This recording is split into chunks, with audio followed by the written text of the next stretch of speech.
Before you had that support and all that information and resources, were you more fearful or nervous about the process of giving birth and having a child? Mm.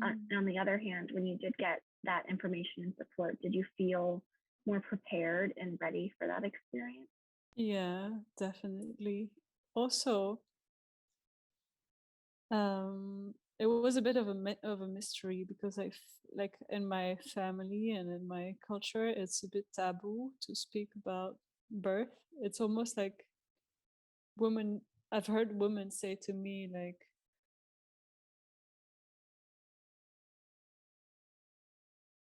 and you can only understand it like after you've given birth. But there's like very little to be said before, and I was craving and feeling that I was really missing something. Um, and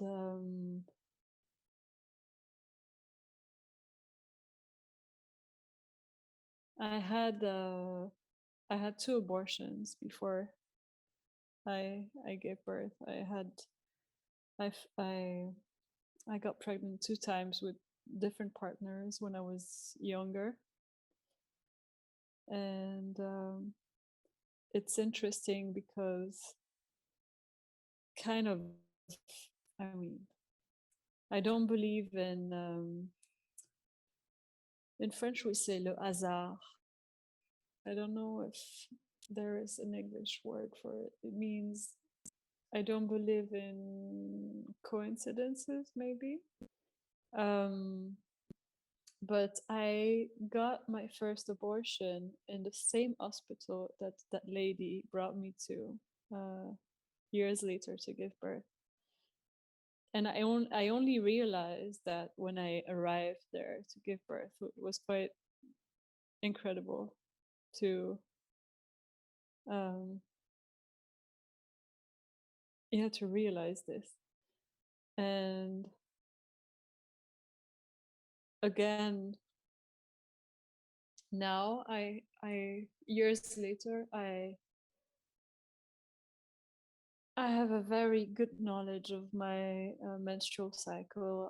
I know exactly when I'm ovulating. I don't take any contraception hormones, and it's yeah I learned by observing and by having women teaching me how to show like how to observe myself and feel myself. I learned my cycles, but when I was a teenage girl and I started having my periods, no one again like gave me that knowledge. I was put on a pill like very young because just that's just what was like there was no question about it. It was like, oh, you have your periods, then you're gonna go on the pill. And again, like there is knowledge, but I had to go and really search and search for it to find it. And it's the same with what I said about like pregnancy and giving birth. I wish this knowledge would just like be taught at at earlier ages.